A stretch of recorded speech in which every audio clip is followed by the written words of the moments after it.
जब पहली बार होश संभाला तब तक मेरी जिंदगी का सब कुछ बदल चुका था। मुझे ये याद नहीं कि मेरे माँ बाप कैसे दिखते थे।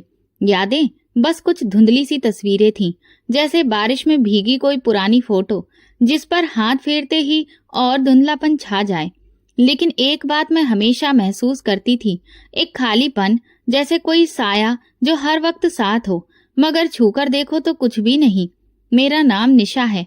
मैं एक मिडिल क्लास परिवार की औलाद थी, अपने माँ बाप की आंखों की प्यारी। लेकिन मैं बस 2 साल की थी जब एक दिन अचानक गाड़ी का एक्सीडेंट हुआ और वो दोनों इस दुनिया को छोड़ गए।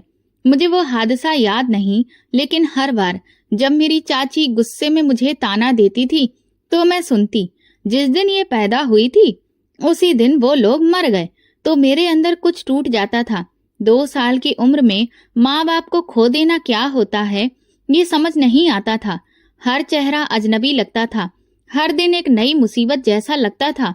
मेरी चाची की आवाज आज भी कानों में गूंजती है, वो आवाज जो कभी भी माँ की लोरी जैसी नहीं थी। अरे ये लड़की है या मुसीबत, सुबह उठते ही ठन ठन करती रहती है। मेरी चाची के लिए मैं हमेशा एक बोझ थी। चाचा ने कभी कुछ नहीं कहा, कभी भी प्यार से सर पर हाथ नहीं रखा। शायद उनके अंदर कोई कमजोरी थी या शायद वो मेरी चाची से डरते थे। मेरी अपनी माँ की कोई खास रिश्तेदार नहीं थी, वो पहले ही अनाथ थी। पापा के भी सगे भाई बहन नहीं थे, बस एक सौतेला भाई था यानी मेरे चाचा, वही मुझे अपने साथ ले आए थे। लेकिन वो घर, वो छत जो एक अनाथ के लिए सहारा होनी चाहिए थी, मेरे लिए एक कैद बन गई। पहले दिन जब मैं उस घर में दाखिल हुई तो मेरी चाची ने मेरे हाथ से गुड़िया छीनकर उसे जोर से फर्श पर फेंक दिया। ये खेलने के दिन नहीं है तुम्हारे, अब काम करना सीखो। मैं बुरी तरह से डर गई थी। गुड़िया के साथ जैसे मेरा भी दिल टूट गया था। मुझे समझ नहीं आता था कि मैं किस गुनाह की सजा भुगत रही हूँ। चाची रोज नया काम देती, कभी झाड़ू कभी बर्तन। अगर गलती हो जाती तो जूते पड़ते, गालियां भी सुननी पड़ती, और वो शब्द जो मेरी छोटी उम्र के लिए जहर से कम नहीं थे। देख, यही वजह है, तभी तो मैं कहती हूँ इसे मत लाओ घर, कल को न जाने क्या मुसीबत बन जाएगी। चाचा कभी कुछ कहने की कोशिश करते तो चाची ऊंची आवाज कर देती, तुम्हें तो वैसे भी मुझसे दिक्कत है, क्या मैं किसी की भलाई कर रही हूँ? तुम्हारे भाई की निशानी होगी ये लड़की, लेकिन मेरे लिए तो बस एक खर्चा है। मैं चुपचाप रोती रहती थी, कभी किसी कोने में, कभी रजाई के अंदर, जहाँ कोई सुन न सके। मेरा दिल चाहता कि माँ आ जाए, मुझे गोद में उठाए, मेरी गुड़िया वापस कर ले, लेकिन वो तो किसी और ही दुनिया में चली गई थी। एक दिन बारिश हो रही थी, बिजली चमक रही थी। मैं खिड़की के पास बैठी छत से टपकते पानी को देख रही थी। चाची ने जोर से पुकारा, झापड़ खाएगी या फिर बर्तन धोएगी? दोपहर का खाना गरम कर। मैं भागकर किचन में गई, पैर फिसल गया और हाथ जल गया। चाची ने एक नजर भी नहीं डाली, बस गाल पर एक थप्पड़ मारा। इतना सा काम करना भी नहीं आता तुझे? चाचा ने बीच बचाव करने की कोशिश की। बस करो, बच्ची है। अच्छा, बच्ची है, 2 साल की तो नहीं रही है अब, और हमने कोई अनाथालय नहीं खोल रखा है। वो रात मेरी आंखों से नींद छीन ले गई। मेरे दिल से सुकून की ठंडक खत्म हो चुकी थी। मैं जल्दी ही समझ चुकी थी कि दुनिया में मेरा कोई नहीं है। हर इंसान सिर्फ अपने फायदे के लिए सोचता है और हर दिल में कोई न कोई हिसाब चलता रहता है। मैं तो बस एक गैर जरूरी मजबूरी थी जो ना चाहते हुए भी जिंदा थी। मेरी चाची ने मुझे हमेशा सिर दर्द समझा, लेकिन मुझे तब अंदाजा हुआ जब मैंने देखा कि मैं उनके लिए सिर्फ एक बोझ नहीं बल्कि कमाई का मौका भी थी। उसी सुबह जब मैं आटा गूंथ रही थी तभी दरवाजे पर दस्तक हुई। चाची ने दुपट्टे का पल्लू सीधा किया और सख्त लहजे में बोली, जा देख कौन है, खड़ी क्या देख रही है? मैं दरवाजे तक गई। बाहर एक उम्रदराज औरत और एक आदमी खड़े थे जिसके बालों में सफेदी झलक रही थी। उन्हें देखकर दिल में हल्की सी हलचल हुई, लेकिन मैं तुरंत पीछे हट गई और चाची को बुला लाया। उस दिन चाची का लहजा बदला हुआ था, जैसे बादलों से भरे मौसम में अचानक सूरज निकल आया हो। वो औरत कहने लगी, हमें कुछ पता चला है कि आपके पास एक लड़की है। मेरी चाची ने मेरी तरफ इशारा किया। ये है निशा, कामकाज में माहिर है, शांत स्वभाव की है, कुछ भी कहो अपनी जुबान से कुछ नहीं कहती। मैं वहीं चुपचाप खड़ी रही। उस आदमी ने मुझे ऊपर से नीचे तक देखा। मेरे शरीर पर पुराने कपड़े थे, 2 उंगलियों पर आटा लगा था और दिल, वो तो कब का पत्थर हो चुका था। उनके जाने के बाद चाची का व्यवहार अचानक बदल गया। उस दिन पहली बार उन्होंने नरमी से खाना निकाला। खा ले, आज बहुत खुशी का दिन है। मैं कुछ नहीं बोली। सवाल मन में उठ रहे थे, लेकिन होंठ बंद रखे, जैसे अंदर कोई दरवाजा खुलने वाला हो जिसके पीछे अंधेरा हो। 2 दिन बाद चाचा ने धीमे से पूछा, ये क्या तय कर दिया है तुमने? बच्ची अभी छोटी है। चाची ने झल्लाकर जवाब दिया, अच्छा छोटी है, काम कर लेती है, खाना बना लेती है, बड़ी हो चुकी है, हमें कौन सा इसे राजकुमारी बनाकर रखना है। चाचा चुप हो गए। मैंने उनकी आंखों में कुछ हलचल देखी, जैसे वो कुछ कहना चाहते थे, लेकिन जुबान साथ नहीं दे रही थी। रात को मैंने चाची को एक आदमी से बात करते सुना। जी बिल्कुल, लड़की हमारी ही है, कोई दिक्कत नहीं होगी, आप बस पैसे वक्त पर दे दीजिएगा, बाकी सब हम देख लेंगे। ये जुमला मेरे दिल पर पत्थर की तरह गिरा। अब बात सिर्फ रिश्तों की नहीं रही थी, अब ये एक सौदा बन चुका था। मैं उन लोगों के लिए इंसान नहीं, बस एक चीज बन गई थी। दोपहर को मनोरमा मौसी आई। वो चाची से कहने लगी, बड़ा अजीब रिश्ता है, वो आदमी बहुत बड़ा है, उम्र में कोई ढंग की नौकरी भी नहीं करता, और लड़की अभी बच्ची है। चाची ने नाक चढ़ाकर जवाब दिया, तो क्या, अब उम्र देखने बैठ जाएं? हमारे पास भी इतना पैसा नहीं फट रहा है, जो रिश्ता मिल रहा है वही बहुत बड़ी गनीमत है। मौसी चुप हो गई। मुझे देखकर कुछ कहना चाहती थी, लेकिन शब्द उनका साथ नहीं दे रहे थे। फिर चाची ने मेरे लिए एक पुरानी ड्रेस निकाली, उसे प्रेस किया और कहा, अब यही पहनना है, अगले हफ्ते शादी है। मैंने कुछ नहीं कहा, अब हैरान होना भी छोड़ चुकी थी, बस चुपचाप सब सहना मेरी आदत बन गई थी। शादी वाले दिन बारिश हो रही थी। मोहल्ले के कुछ लोग, मनोरमा मौसी और कुछ अजनबी चेहरे जमा थे। पंडित मंत्र पढ़ रहा था और मैं उस आदमी के बगल में बैठी थी। पंडित ने कहा, हाथ उस आदमी के हाथ पर रखो। मैं चुपचाप बैठी रही। तभी चाची ने मेरी कमर पर जोर से चिकोटी काटी और मैंने हाथ रख दिया, और इस तरह से वो सौदा पूरा हो गया। शादी के बाद मैं विदा होकर अपने पति अमित के साथ ससुराल आ गई। वो खामोश इंसान थे और उनके चेहरे पर उम्र के निशान साफ दिखते थे। उन्होंने गाड़ी की चाबी घुमाई और बस इतना कहा, चलो। रास्ते भर कोई भी बात नहीं हुई। मैं खिड़की से बाहर देखती रही। बारिश की बूंदें खिड़की पर गिर रही थीं। जब हम उनके घर पहुंचे तो दरवाजे पर 3 औरतें खड़ी थीं। अमित ने मेरी उनसे पहचान करवाई। ये मेरी बहनें हैं। उन तीनों ने मेरी तरफ ऐसे देखा जैसे कोई नई नौकरानी आ गई हो। यही है, एक ने कहा। हाँ यही है, अमित ने ठंडा सा जवाब दिया। मुझे फिर एक कमरे में ले जाया गया, जिसमें सिर्फ एक पलंग, एक संदूक और एक खिड़की थी। वही मेरी नई दुनिया थी।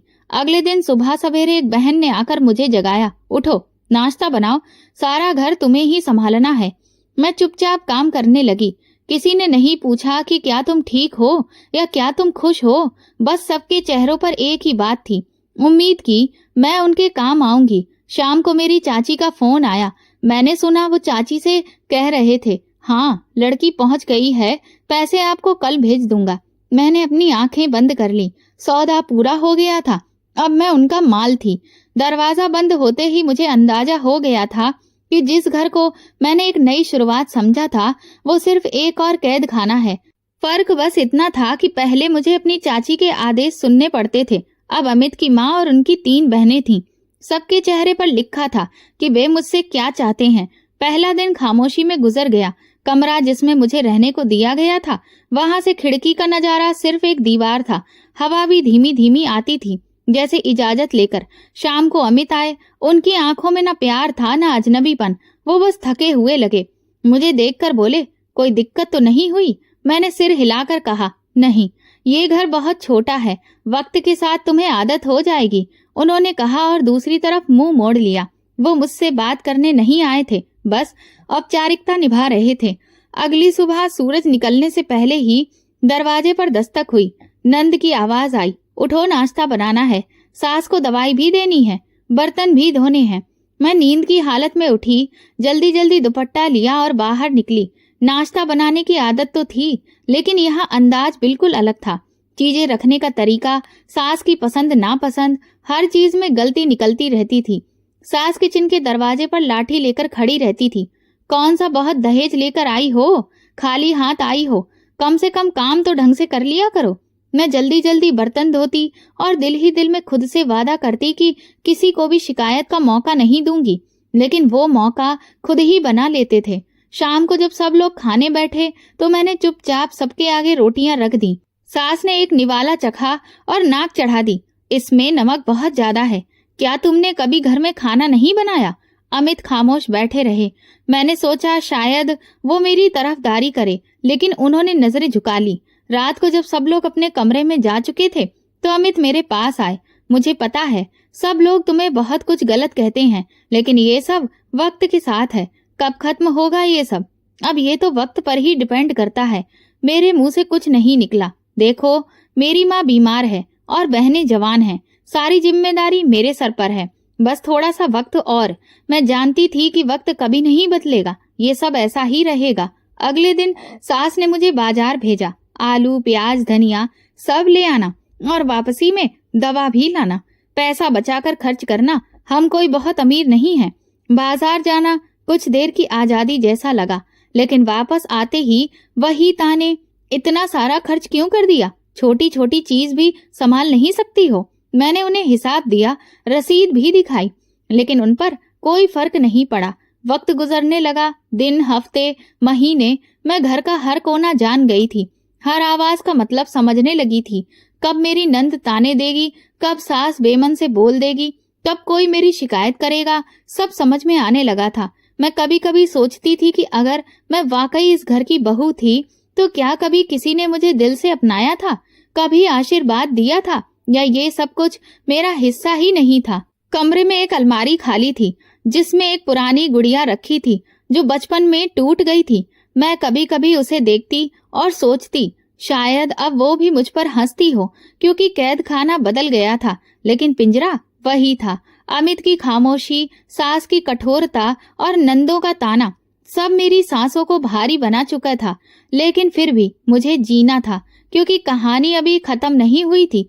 वो दिन हमेशा की तरह ही शुरू हुआ। नाश्ता बनाना, झाड़ू लगाना, पानी भरना और फिर बर्तनों की भीड़ में खड़े हो जाना, सब कुछ जैसे हर दिन होता था। लेकिन दोपहर होते ही सास की तबीयत अचानक बिगड़ गई। वो बैठे बैठे कांपने लगी, हाथ से चाय का कप गिर गया और चेहरे का रंग सफेद पड़ गया। मेरी नंदों की आवाजें गूंजने लगी, माँ को क्या हो रहा है?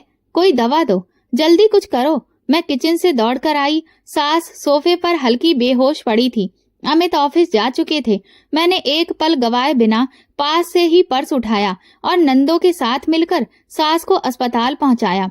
अस्पताल पहुंचकर मुझे यह एहसास हुआ कि अगर इस घर में वाकई कोई कीमती था तो वो मेरी सास थी। हर एक की सांस जैसे रुक गई थी, क्योंकि उनके बीमार पड़ते ही घर की हालत पूरी तरह लड़खड़ा गई थी। डॉक्टर ने उनका चेकअप किया, कुछ टेस्ट लिखे और दवा भी दी और फिर सलाह दी, इन्हें तुरंत एडमिट करवाओ। लेकिन एडमिट करवाने के लिए पैसे चाहिए थे। मैंने अमित को फोन किया, माँ जी की हालत खराब हो गई है, वो अस्पताल में हैं, पैसों की बहुत जरूरत है। अमित की आवाज थकी हुई थी। मेरे पास तो कुछ भी नहीं है, मैं ऑफिस से छुट्टी लेता हूँ, कुछ करता हूँ। थोड़ी देर में वो पहुंच गए। उनके चेहरे पर फिक्र थी, लेकिन हाथ खाली थे। अमित जहाँ चौकीदारी करते थे वहां पर लोन की सुविधा थी, लेकिन उसका कोई फायदा नहीं हुआ। हम माँ जी को वापस घर ले आए। दवा चलती रही, लेकिन सास की हालत दिन ब दिन बिगड़ने लगी। नंदे परेशान थीं। हर पल उनकी आवाज में डर था, अगर माँ को कुछ हो गया तो हम कहाँ जाएंगे। एक रात अमित मेरे पास बैठे थे। मैं मेज पर उनके लिए चाय रख रही थी कि उन्होंने कहा, तुमने बहुत हिम्मत दिखाई है, भगवान का धन्यवाद कि तुम साथ में थी। मैंने कहा, यह मेरा फर्ज था। मैंने सर झुका लिया। बस काश मेरे पास कुछ होता जिससे मैं माँ को बचा लेती। कुछ दिनों के बाद सास चल बसी। घर का माहौल अजीब सा हो गया, लेकिन कुछ वक्त के बाद वो खामोशी किसी और चीज में बदल गई। माँ के गुजर जाने के बाद नंदों की नजरें बदल गईं।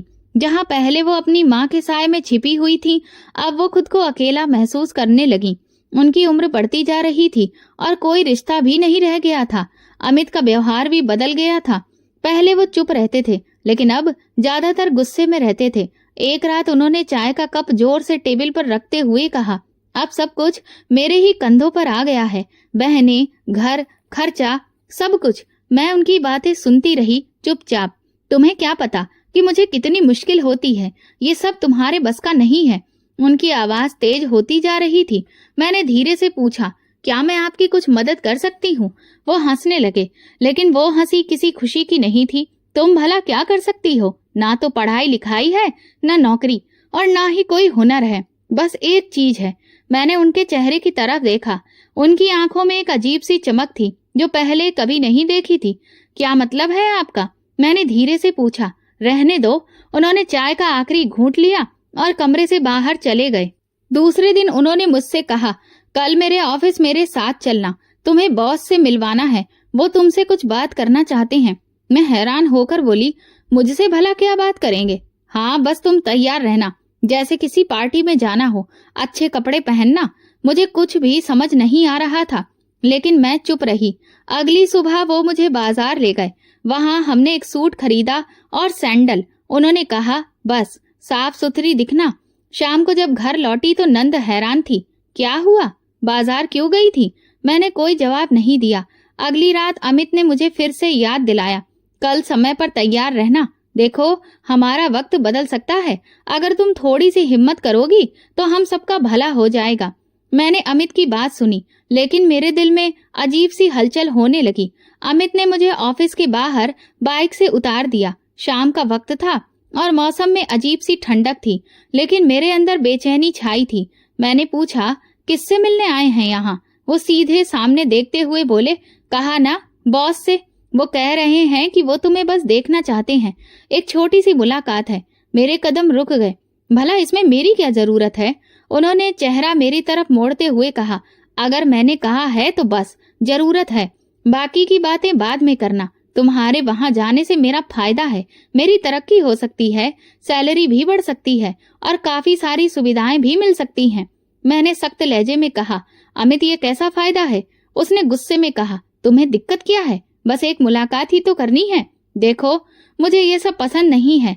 मैंने बात काटते हुए कहा, तो फिर बताओ क्या करोगे? वापस अपनी चाची के घर जाओगी? शायद तुम ये भूल गई हो कि उन्होंने तुम्हें किस तरह से बेच दिया था।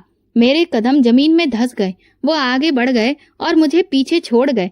वो रात बिना कुछ कहे गुजर गई। मैं घर वापस आई तो मेरी नंदें अपनी जगह खुश थीं, जैसे कुछ अच्छा होने वाला हो। किसी ने कुछ नहीं पूछा और मैंने कुछ बताया नहीं। अगले दिन अमित देर से आया। उसने कपड़े बदले, चाय ली और धीरे से बोला, कल रात बॉस ने कहा है कि अगर तुम उनसे इसी तरह मिलती रहो तो वो मेरा प्रमोशन कर देंगे। महीने 1.5 महीने में एक नया घर भी मिल सकता है। मैंने उसे घूर कर देखा। लगता है तुम पागल हो चुके हो। तुम ये चाहते हो कि मैं अपनी इज्जत किसी के सामने बिछा दूं, सिर्फ तुम्हारी तरक्की के लिए? उसने चाय का कप टेबल पर रखते हुए कहा, हाँ, क्योंकि तुम्हारी इज्जत ने अब तक हमें क्या दिया है भला? तुम यहाँ खाली हाथ आई थी, ना तो कोई दहेज लाई, ना पैसा और ना ही कोई ऊंचा रिश्ता। अब अगर तुम्हारे चेहरे, तुम्हारे वजूद से कोई फायदा उठाया जा सकता है तो फिर मैं क्यों ना उठाऊं? मेरे दिल पर जैसे किसी ने घूंसा मारा हो। मैं चुप रही। आंखों में सिर्फ एक सवाल था, क्या ये वही अमित है जिसने कभी मेरे सामने हमदर्दी से बात की थी? वो सोफे से उठा और कहने लगा, कल रात तैयार रहना, एक अच्छी सी ड्रेस लाकर दूंगा। मेरा बॉस अगर खुश हो गया तो हम सबकी जिंदगी बदल जाएगी। मैंने उसे रोकने की कोशिश की। अमित, प्लीज, मैं तुम्हारी पत्नी हूँ, मुझे ये सब करने के लिए मजबूर मत करो। वो पलटकर बोला, पत्नी हो इसीलिए तो कह रहा हूँ कि मेरे हर इरादे में मेरा साथ दो, वरना फिर तलाक के कागज तैयार हैं। अगले ही दिन तलाक दे दूंगा और तुम्हें चाची के घर पटक आऊंगा। फिर वही बर्तन, वही झाड़ू और वही रोज की गालियां। मैंने वो रात जाग कर गुजारी। आंखें जब भी बंद करती, मेरी चाची का वही घर नजरों के सामने आ जाता। बहुत तेज आवाजें, वो झिड़कियां, वो हर दिन की मार, और दूसरी तरफ अमित था जो मेरी इज्जत की कीमत लगा रहा था। अगली शाम वो एक नया सूट मेरे हाथ में पकड़ाकर बोला, ये पहनो, तैयार हो जाओ। तुम जितनी खूबसूरत दिखोगी उतना ज्यादा फायदा होगा। मैंने वो सूट हाथ में पकड़ा और कमरे में आ गई। दरवाजा बंद किया और शीशे के सामने खड़ी हो गई। खुद को देखा, कुछ देर नजर झुकी रही, फिर खुद से कहा, क्या मैं अब एक सिर्फ चेहरा हूँ? अमित दरवाजे पर दस्तक देने लगा। चलो, देर हो रही है। मैं तैयार हो गई, वैसे ही जैसे अब मेरे हाथ में कोई फैसला नहीं बचा था, जैसे कोई कठपुतली जो किसी डोर के इशारे पर चलती है। दूसरी रात फिर वही रास्ता, वही बंगला, वही खामोशी। अमित ने हमेशा की तरह मुझे बाइक पर बैठाया और रास्ते भर कोई बात नहीं हुई, जैसे मैं कोई सामान हूँ जिसे वो किसी जगह डिलीवर करने ले जा रहा हो। जब हम गेट पर पहुंचे तो वो मुझे लॉन्च तक लेकर गया। एक बार फिर वही नौकर और फिर वही बात, मैडम को यहीं छोड़ दीजिए, वो बाद में आएंगे। अमित चुपचाप पलटा और चला गया। मैं उसी लॉन्च में अकेली रह गई। वहीं पर बैठी बैठी वक्त गुजरता रहा।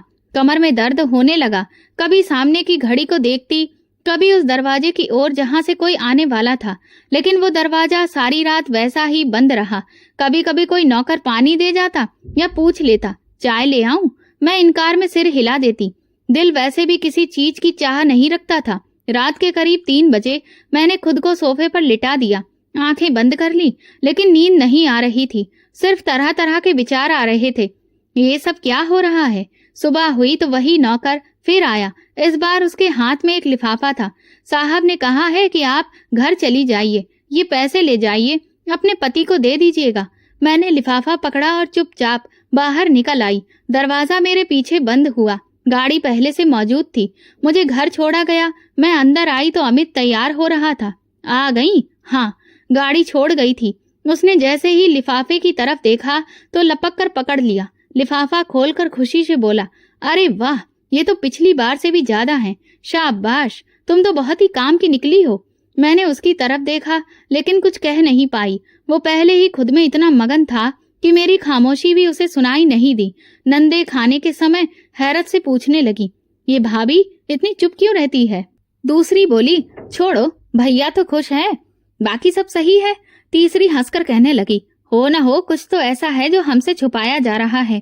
मैंने सब सुना, लेकिन कोई जवाब नहीं दिया। रात को अमित ने फिर से एक नया सूट दिया और कहा, कल फिर से जाना है।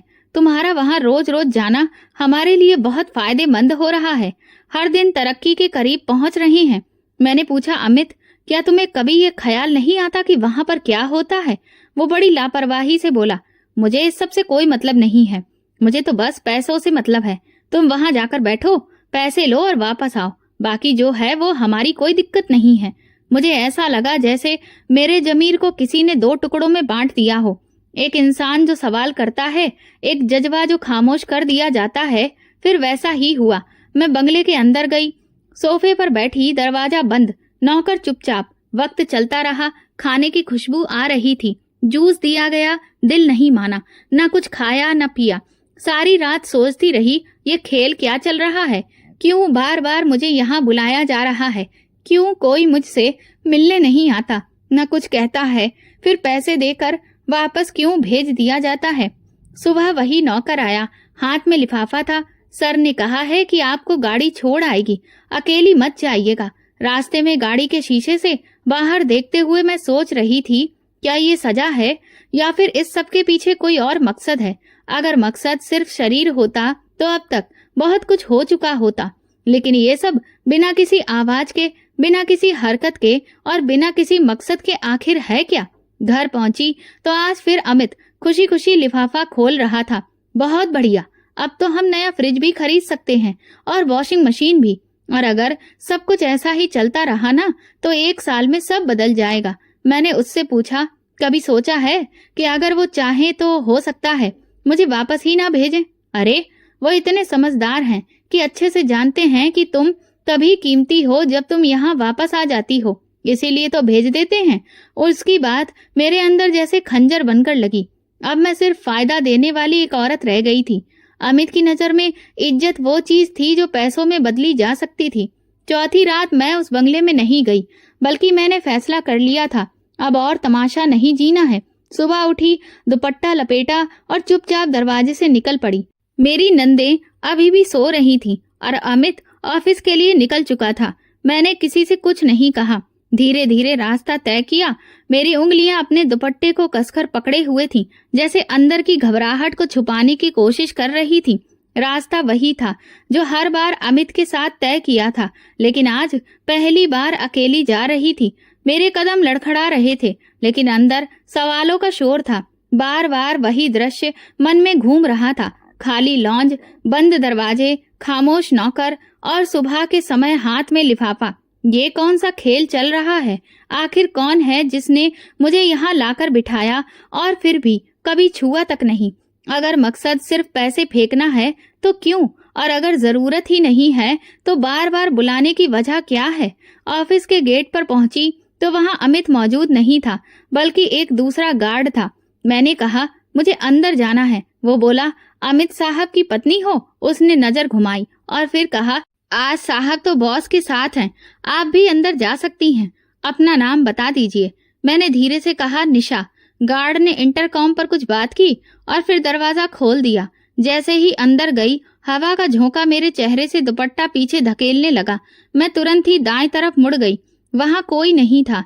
दीवार पर एक बड़े कमरे की ओर एक एरो बना था, जिसके बाहर लिखा था डायरेक्टर ऑफिस। मैं वहीं गई। दरवाजा हल्का बंद था।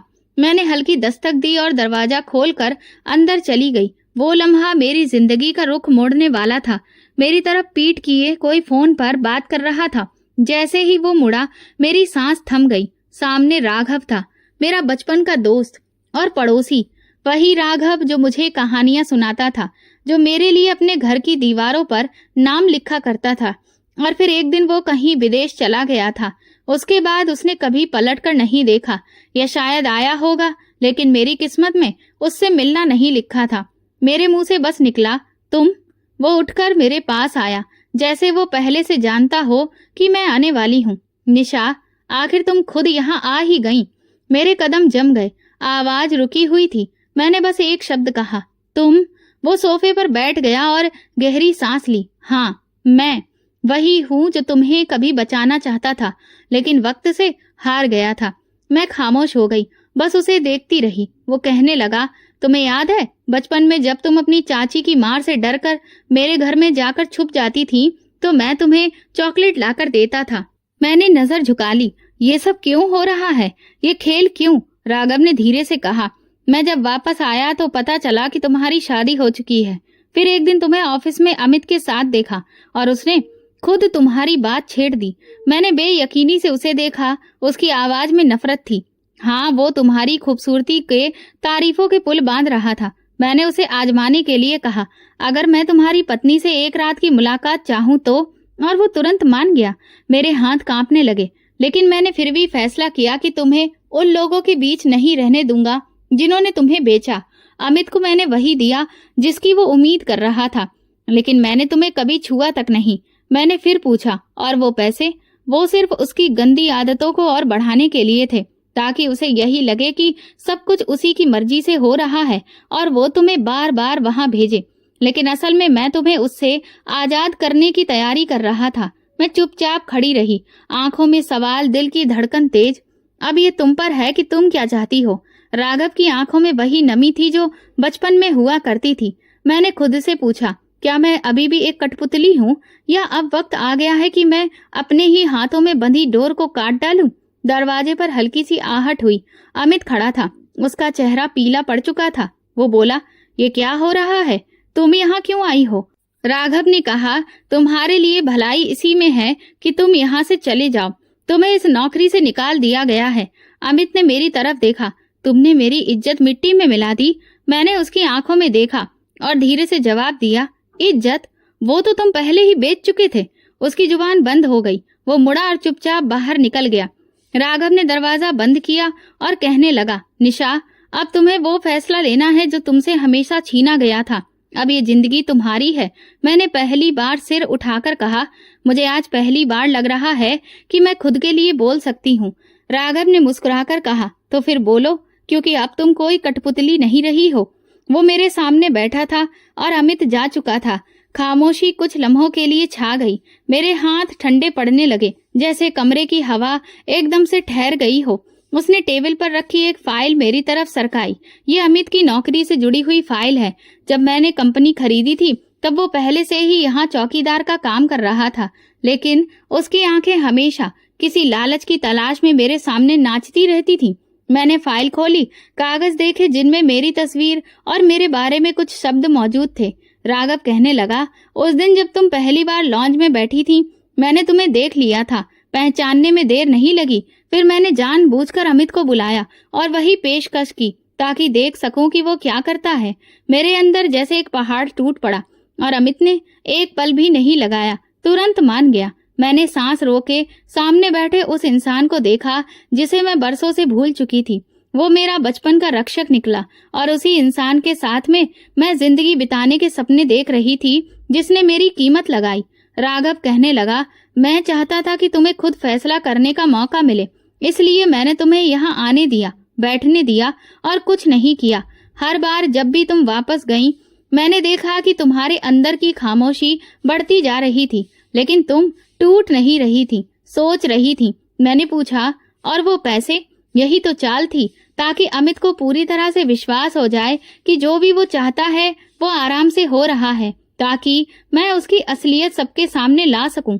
मैंने फाइल बंद की और धीरे से कहा, क्या तुम जानते थे कि वो मुझे दोबारा भेजेगा? हाँ, इसलिए मैंने सिक्योरिटी कैमरे बंद रखे थे। नौकरों को पहले ही समझा दिया था कि तुमसे कोई सवाल ना किया जाए। मैं बस ये देखना चाहता था कि कब तुम अपनी मर्जी से सच्चाई जानने आओगी। मैंने सिर झुका दिया। मुझे लगता था कि मैं सिर्फ एक शरीर का टुकड़ा हूँ जिसे हर ओर से धकेला जा रहा है। राघव ने मेरी बात काटते हुए कहा, लेकिन अब तुम अपने फैसलों की खुद मालिक हो। और अमित, उस वक्त अब सब खत्म हो चुका है। उसने तुरंत फोन उठाया। मैनेजर से कहा, अमित को नौकरी से तुरंत निकाल दिया जाए, लेटर तैयार करो और गेट पर उसका आना जाना बंद किया जाए। फिर मेरी तरफ देखकर बोला, किसी के साथ जुल्म देखकर चुप रहना भी एक तरह का जुल्म है, और खामोशी से सहना खुद पर जुल्म, और तुमने दोनों खत्म कर दिए। मैं उठकर खिड़की के पास गई। नीचे लॉन में अमित किसी से बहस कर रहा था। अचानक 2 गार्ड उसके पास आए और उसके हाथ से आईडी कार्ड ले लिया। वो जोर जोर से कुछ कह रहा था, शायद अंदर आने की इजाजत मांग रहा था। फिर उसने ऊपर देखा, खिड़की की तरफ। मैं वहीं खड़ी थी। वो पल ठहर गया। हमारे बीच एक शीशे की दीवार थी, लेकिन असली दीवार तो वो थी जो बरसों में खड़ी हो गई थी। राघव ने पर्दा हटा दिया। अमित ने नजर झुका ली और फिर पीछे हट गया। गेट उसके पीछे बंद हो गया और मेरे दिल में एक अजीब सा सुकून छा गया। राघव मेरे पास आया और कहने लगा, तुम वापस घर मत जाओ। तुम्हारी चाची से अगर तुम कहो तो मैं खुद बात कर सकता हूँ, लेकिन इस बार फैसला तुम्हें करना होगा। मैंने गहरी सांस ली। बरसों के फैसले खामोशी से अपनाए थे, अब एक बार अपनी मर्जी का फैसला भी करके देख लूं। राघव ने मुस्कुराकर सिर हिला दिया। मैं तुम्हारे साथ हूँ, लेकिन तुम्हें खुद अपने लिए खड़ा होना होगा। मैंने दुपट्टा संभालते हुए कहा, अब मुझे कोई बोझ नहीं लगता। मैं सिर्फ ये जानना चाहती हूँ कि आगे क्या करना है। राघव कहने लगा, आगे तुम्हें सिर्फ अपनी मर्जी से जीना है। जो तुमसे छीना गया था उसे लौटाना मेरी जिम्मेदारी है, लेकिन उसकी सुरक्षा तुम्हारी। वक्त धीरे धीरे बता रहा था कि अब खेल पूरी तरह से पलट चुका है। मेरे हाथों में बंधी डोर टूट चुकी थी और अब मैं किसी की कठपुतली नहीं रही। राघव ने मुझे गाड़ी में बिठाया। शीशे के बाहर शहर की रोशनी दिख रही थी, लेकिन मेरे अंदर एक अजीब सी खामोशी फैल रही थी। गाड़ी सड़क पर तेजी से चल रही थी, लेकिन मेरे मन में वो लम्हे ठहरे हुए थे जब अमित ने सब कुछ छीना गया था। अधिकार, घमंड और वो झूठी ताकत जो मेरे वजूद को कभी बेमोल समझती थी। हम सड़क की तरफ थे जब राघव कहने लगा, तुम्हारी चाची के घर चलना है या तुम चाहो तो मेरे घर चल सकती हो। कुछ दिन रहो, फिर जो भी फैसला हो तुम कर लेना। मैंने कुछ लम्हे सोचकर कहा, ना तो मैं अपनी चाची के घर जाऊंगी और ना ही अमित के साथ जाऊंगी। अभी मेरे लिए सिर्फ तुम्हारा सच काफी है। उसने गाड़ी मोड़ ली। एक छोटे से साफ सुथरे बंगले के बाहर गाड़ी रोकी। दरवाजे पर एक बूढ़ी औरत खड़ी थी। सर, ये मैडम कौन है? ये मेरी जिम्मेदारी है, उसने जवाब दिया और इज्जत से कहा। औरत ने मेरे सिर पर हाथ रखकर कहने लगी, बेटी, अच्छा हुआ तुम आ गई। अंदर मुझे एक कमरा दिया गया, बिल्कुल साधारण और साफ सुथरा। राघव बाहर लॉन में बैठा था और मैं खिड़की के बाहर उसे देखती रही। वो एक लम्हे को भी बेचैन नहीं लगा, जैसे कि सब कुछ वही का वही रख दिया गया हो। बस अब मेरी मर्जी का दरवाजा खोलना बाकी था। कुछ देर बाद वो दरवाजे पर आया। खाना तैयार है, चलो कुछ खा लो। मैं दरवाजा खोल पहली बार दिल से बोली, मुझे भूख लगी है। वो हंसने लगा। यही तो मैं सुनना चाहता था। खाने की मेज पर वो मेरे सामने बैठा रहा। अगर तुम चाहो तो तलाक के कागज मैं खुद दस्तखत करवा दूंगा। कानून तुम्हारे साथ है और मैं भी। मैंने कहा, तलाक तो होगा ही, लेकिन उस इंसान से नहीं जिसने मुझे मारा या छोड़ा, बल्कि उससे जिसने मेरी इज्जत को सिर्फ फायदा समझा। राघव ने सिर हिलाया, और इस बार फैसला तुम करोगी। कोई और नहीं। मैंने पहला निवाला खाया। बरसों बाद ऐसा लगा जैसे पेट ही नहीं, दिल भी भर रहा है।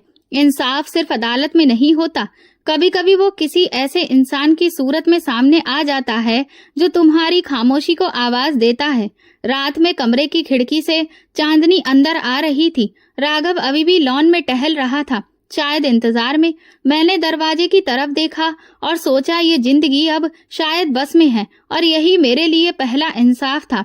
सुबह जब मैं कमरे से बाहर निकली तो राघव टेबल के पास बैठकर एक फाइल पढ़ा रहा था। मैंने उससे कहा कि आज हम वकील से बात कर सकते हैं, और वो बिना हैरानी के कहने लगा, हाँ बिल्कुल, मैं तो पहले ही अपॉइंटमेंट ले चुका हूँ। तुम जब कहोगी हम चलेंगे। गाड़ी में हमारी ज्यादा बातें नहीं हुई। मैं अपने नाखूनों को बार बार देख रही थी, जिन पर वक्त के साथ ना तो रंग बचा था और ना ही कोई रोशनी। वहां पहुंचकर वकील ने कुछ कागजात मेरे सामने रखे। राघव ने सब कुछ संभाल लिया, लेकिन मेरी इजाजत के बिना एक शब्द भी नहीं लिखवाया। जब वकील ने मुझे साइन करने को कहा तो मैं थोड़ा सा रुककर साइन कर दिए। उस कागज पर वो लिखा जा चुका था जो बरसों से दिल पर पत्थर बनकर रखा था। वकील ने फाइल बंद करते हुए कहा, बस नोटिस भेजने की देर है, कानूनी कार्रवाई भी पूरी हो जाएगी। मैं वापस लौटते हुए बोली, क्या तुम अभी भी मुझे मेरी चाची के पास लेकर जाना चाहते हो? वो कहने लगा, हाँ, लेकिन इस बार वो सुनेगी, समझेगी, और उन्हें भी ये दिखाना चाहिए कि अब तुम वो नहीं रही जिस पर कोई जुल्म कर सके। शाम को हम चाची के दरवाजे पर खड़े हुए थे। दरवाजा खुला तो उन्होंने हमें एक पल के लिए हैरानी से देखा। राघव ने अपने बारे में याद दिलवाया तो उनकी आंखें हैरान रह गईं। उन्होंने तुरंत हमें सोफे पर बिठाया। राघव ने सीधी बात की, देखिए चाची, आपने निशा के साथ जो कुछ भी किया, क्या आपको लगता है कि वो माफ करने के काबिल है? वो चुप रही। उनकी नजर झुक गई। उन्होंने मेरी तरफ देखा और बोली, मुझसे गलती हो गई। उस वक्त हालात, राघव ने बात काट दी, हालात कभी भी किसी इंसान की कीमत लगाने की वजह नहीं बनते हैं। आपने उसे एक बोझ समझकर धक्का दे दिया, और अब अगर आपने दोबारा कभी भी निशा से कोई ऐसी वैसी बात की या फिर कोई भी ऐसी चीज की बिना उसकी मर्जी के, तो मुझे मजबूरन आपको सबक सिखाना पड़ेगा। उन्होंने मेरे सामने हाथ जोड़ दिए। बेटी, मुझे माफ कर दो, मैं माँ बनने के लायक नहीं थी, लेकिन दिल से कभी बद्दुआ नहीं दी। मैंने उनके झुके हाथों को छुआ नहीं, लेकिन कुछ कहा भी नहीं। सिर्फ इतना कहा, मैं माफी दे रही हूँ, लेकिन अब भरोसा वापस जुड़ नहीं सकता। राघव कहने लगा, अब हम चलते हैं। तो चाची पीछे हट गई। उनके चेहरे पर पछतावा दिख रहा था, लेकिन अब वो मेरे फैसले को रोक नहीं सकती थी। अगले दिन मैंने अपना आइडेंटिटी कार्ड ठीक करवाया और अपना एक नया मोबाइल नंबर लेकर पहली बार बैंक अकाउंट खुलवाया। राघव ने कुछ भी नहीं पूछा, बस ये कहा, ये सब तुम्हारा अधिकार है और तुम्हें देना भी चाहिए। मैंने एक छोटे से कंप्यूटर कोर्स में एडमिशन लिया और उसकी पढ़ाई शुरू की। धीरे धीरे खुद को रोज के कामों से आजाद कराना शुरू किया। सुबह खुद चाय बनती, शाम को किताब पढ़ती और वक्त निकालकर पुराने दिनों को याद करती, लेकिन अब उन पर रोना नहीं आता था। एक दिन मेरी नंद का फोन आया। हैरान होकर बोली, भाभी आप कहाँ हो? भैया तो कुछ बताते नहीं और तुम भी गायब हो गई हो। मैंने जवाब दिया, जो जिंदगी वो तुम्हें दिखाता था वो झूठ थी, अब सच मैं हूँ। फिर फोन बंद कर दिया। उनके लिए मेरी कोई अहमियत नहीं थी। मैंने सीखा कि आजादी का मतलब सिर्फ दीवारों से बाहर जाना नहीं होता, बल्कि अंदर की जंजीरों को तोड़ना भी होता है, और वो मैं कर चुकी थी। तलाक के कागज मेरे हाथ में आए तो मैंने उसे किसी जीत की तरह नहीं देखा। ये सिर्फ कागज था। असली जीत तो वो खामोशी थी जो मेरे अंदर से निकल गई थी। मैंने वो कागज ट्रायल में रखा और दराज बंद करके वक्त में शीशे के सामने खड़ी थी। चेहरे पर मुस्कुराहट थी और आंखों में सुकून। पहली बार मैंने खुद को देखा और दिल से कहा, ये मैं हूँ, अपनी मर्जी से जीने वाली। एक शाम राघव मेरे दरवाजे पर खड़ा था। उसके हाथ में एक लिफाफा था। कहने लगा, ये शादी का कार्ड है, तुम्हें सबसे पहले देना था क्योंकि सबसे जरूरी तुम हो। मैंने लिफाफा लिया, उसे देखा, लेकिन कुछ कहा नहीं। अंदर साधारण शब्दों में लिखा था, मेरा और उसका नाम। तुम्हें भरोसा है? उसने एक बात कही। मैंने जवाब दिया, मुझे तुम पर भरोसा है, बस यही काफी है। शादी का दिन आ गया। ना कोई हंगामा, ना कोई शोर शराबा। दावत भले ही छोटी थी, लेकिन सब कुछ कायदे से हो रहा था। राघव बोला, तुम जो पहनोगी वही सबसे खूबसूरत लगेगा। तुम्हारी मर्जी, तुम्हारा दिन है। मैंने हल्का गुलाबी रंग का एक साधारण सा लहंगा पहना, जेवर भी कोई भारी भरकम नहीं थे। राघव ने मेरा हाथ पकड़ा पूरे अधिकार के साथ, वो हाथ जो बरसों तक खाली था, सिर्फ काम और तन मन की थकान उठाते हुए आज पहली बार किसी रिश्ते की मजबूती को महसूस कर रहा था। हमारी खुशी में शामिल होने के लिए मेहमान कम थे, लेकिन सबके चेहरे पर रौनक थी। मेरी चाची भी मिलने आई, लेकिन मैंने उनसे कोई खास बात नहीं की, बस औपचारिक मुस्कान दी। वो मेरे पास आकर कहने लगी, बेटी, तुम्हारी खुशी देखकर लगता है कि भगवान ने मुझे माफ कर दिया है। मैंने जवाब दिया, माफी भगवान से मांगते हैं और सब्र वक्त से लिया जाता है। रात के खाने के बाद राघव मेरे पास आया, बोला, अब एक नई शुरुआत होगी। मैंने सर हिलाया, लेकिन दिल के किसी कोने में वो पुराने दिन अभी भी धड़क रहे थे। जख्म चाहे भर गए थे, लेकिन उनके निशान रह गए थे। शादी के बाद राघव के साथ जो घर बना वो महल नहीं था, लेकिन सुकून की जगह था। हर चीज कायदे से, हर फैसला मेरी राय से। वो मेरी हर बात को सुनता, चाहे पसंद की हो या किसी और चीज की। एक दिन मैंने उससे कहा, राघव, मैं काम करना चाहती हूँ। उसने खुशी से कहा, बिल्कुल, लेकिन अपनी शर्तों पर, अपने वक्त और अपनी पसंद के साथ। मैंने एक छोटे से प्राइवेट स्कूल में टीचिंग का ऑफर एक्सेप्ट कर लिया। बच्चों के साथ वक्त बिताना, उन्हें पढ़ाना मुझे एक नई जिंदगी की ओर ले जा रहा था। वो लड़की जो कभी स्कूल जाने के लिए तरसती थी, अब किसी और का सपना पूरा कर रही थी। राघव हर दिन मेरे साथ होता था, लेकिन कभी मेरे रास्ते में नहीं आता था। उसे पता था कि मेरी जिंदगी की आजादी ही मेरा सबसे कीमती जेवर है। कभी कभी रात को जब सब कुछ खामोश होता, मैं आईने के सामने खड़ी हो जाती। पुराने दाग, पुरानी थकान अब मेरी पहचान नहीं रहे थे, लेकिन दिल जानता था कि वो गुजरे लम्हे ही मेरी बुनियाद बन चुके हैं। राघव ने एक बार रात को कहा, अगर तुम्हें कभी लगे कि तुम अकेली हो तो मुझे जगा देना। मैंने मुस्कुराकर कहा, जरूरत नहीं पड़ेगी, तुम जानते हो तभी तो मैं चैन से सो पाती हूँ। शादी के 1 महीने बाद हमने शहर से बाहर एक छोटी सी ट्रिप का प्लान बनाया। पहली बार मैं किसी होटल के कमरे में बिना किसी डर के थी। दिल में यही बात थी कि अब कोई गंदी नजर नहीं लगेगी। मैं खिड़की से बाहर देखकर बोली, काश मेरे माँ बाप जिंदा होते। राघव बोला, अगर वो होते तो शायद तुम्हारी शादी वो खुद मुझसे कराते। मैं हमेशा तुम्हारे काबिल बनने की कोशिश करता रहा हूँ। मैंने पूछा, और अगर वो नहीं मानते तो? वो हंसते हुए बोला, तो मैं सारी उम्र तुम्हें बचपन की कहानियां सुनाता रहता, बस तुम्हारे पास रहने का कोई ना कोई बहाना बना लेता। हम दोनों हंस पड़े। जिंदगी का पन्ना तेजी से आगे बढ़ रहा था। पुरानी किताब बंद हो चुकी थी, लेकिन उसके शब्द मेरी सोच का हिस्सा बन चुके थे। ये नया रिश्ता, नया सफर मेरे फैसले से शुरू हुआ था, और यही मेरी सबसे बड़ी जीत थी। राघव ऑफिस के काम से दिल्ली गया हुआ था। मैं घर में थी। दोपहर के समय स्कूल के बच्चों के प्रोजेक्ट्स पर काम कर रही थी, जब फोन बजा। एक अनजान नंबर था। हेलो निशा, मैं अमित की बड़ी बहन बोल रही हूँ। एक पल को सब कुछ जम गया। आवाज पहचानी, लेकिन उसके पीछे जो चेहरा था वो धुंधला पड़ चुका था। जी, सब ठीक है, मैंने साधारण सा जवाब दिया। अमित का एक्सीडेंट हो गया है। उसके हाथ पैर पूरी तरह से बेकार हो चुके हैं और जुबान भी अब ठीक से नहीं चल पाती। कुछ दिन तक वो अस्पताल में रहा, लेकिन अब घर पर है। मैंने सोचा तुम्हें बता दूं, आखिर तुम उसकी पत्नी रही हो, अगर चाहो तो आकर देख सकती हो। मैं थोड़ी देर चुप रही, फिर कहा, मैं उसके लिए बस प्रार्थना कर सकती हूँ दीदी। उसे देखना परखना अब मेरे अधिकार में नहीं रहा। उन्होंने कुछ देर बात की, बोली, हम खुद भी बहुत थक चुके हैं। वो हर वक्त तुम्हारा नाम लेता है, कभी माफी मांगता है, कभी आंखों में आंसू आ जाते हैं। शायद वो पछता रहा है। मैंने बात काट दी। पछतावा तभी सही लगता है जब उसकी कोई कीमत अदा की जाए, और मैं अपनी कीमत बहुत पहले चुका चुकी हूँ। अब कुछ भी वापस नहीं हो सकता। फोन बंद हो गया। खामोशी छा गई। मैंने खुद को संभाला और टेबल पर रखे प्रोजेक्ट्स में खुद को बिजी कर लिया, जैसे कुछ हुआ ही नहीं। शाम को राघव का कॉल आया। दिन कैसा गुजरा? मैंने बताया, मेरी बड़ी नंद का फोन आया था। अमित का भयंकर एक्सीडेंट हुआ है, जिसमें उसके हाथ पैर जवाब दे चुके हैं। शायद सजा वहीं से मिली है जहां से उसने गलत शुरुआत की थी। राघव ने कहा, उसने जैसा किया वैसा ही भुगता। तुम अगर चाहो तो उसे देखने जा सकती हो, लेकिन ये तुम्हारी मर्जी है। मुझे तो लगता है अब वहां जाने की कोई जरूरत नहीं है। मुझे अब सिर्फ अपने आप से वफादारी निभानी है। अतीत की सजा या माफी से अब कोई मतलब नहीं। अगले दिन स्कूल में बच्चों के साथ काम करते हुए मैंने देखा कि एक लड़की बार बार अपनी कॉपी में कुछ मिटा रही थी। क्या हुआ बेटा? मैडम, मैं बार बार गलत लिख रही हूँ। तो फिर पन्ना फाड़कर नया शुरू करो। बार बार मिटाने से वक्त भी बर्बाद होता है और निशान भी रह जाते हैं। ये कहते हुए मेरे अपने शब्द मेरे दिल में उतर गए। अमित के साथ मेरा जो रिश्ता था वो बार बार मिटाने के काबिल नहीं था।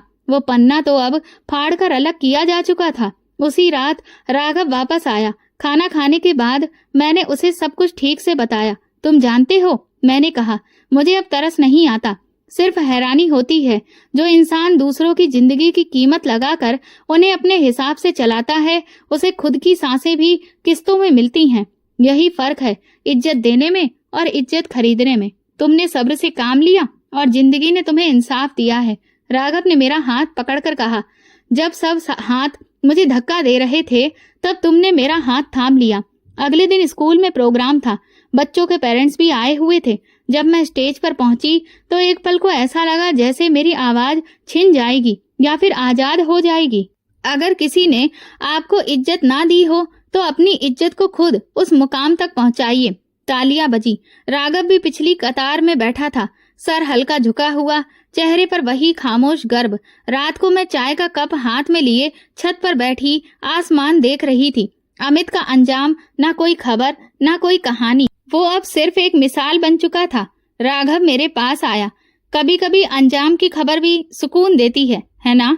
मैंने कहा हाँ, लेकिन उससे भी ज्यादा सुकून इस बात में है कि अब मैं किसी के फैसले का नतीजा नहीं हूँ। हम दोनों छत पर बैठे रहे, हवा चलती रही और जिंदगी एक नई तरह से आगे बढ़ती रही। पुरानी गलियों में अब मेरे कदम नहीं जाते थे, लेकिन उसके निशान बाकी थे और वो निशान ये याद दिलाते थे कि अगर कोई इंसान चाहे तो अपने जख्मों से सीख कर सब कुछ संभाल सकता है। जैसा अमित ने किया वैसा ही उसे मिला और जैसा मैंने सब्र रखा उसका अंजाम मुझे सुकून के रूप में मिला और वही मेरा नसीब बन गया। इज्जत कभी भी दूसरों की मर्जी से नहीं, अपनी खुददारी से हासिल होती है। जो दूसरों को तकलीफ देता है, अंत में वही तकलीफ लौटकर उसके पास आती है। ये वीडियो केवल मनोरंजन के उद्देश्य से बनाया गया है। सभी पात्र काल्पनिक हैं। वास्तविक व्यक्तियों, जीवित या मृत या वास्तविक घटनाओं से कोई समानता विशुद्ध रूप से संयोग है। किसी भी व्यक्ति, धर्म या जाति को ठेस पहुंचाने की मंशा नहीं है। तो दोस्तों, अगर आपको हमारी कहानी पसंद आई हो तो कमेंट करें, वीडियो को लाइक करें और ज्यादा से ज्यादा शेयर करें। चैनल पर नए हैं तो सब्सक्राइब करें और नोटिफिकेशन बेल दबाएं ताकि अगली अपडेट सबसे पहले आपको मिले। धन्यवाद।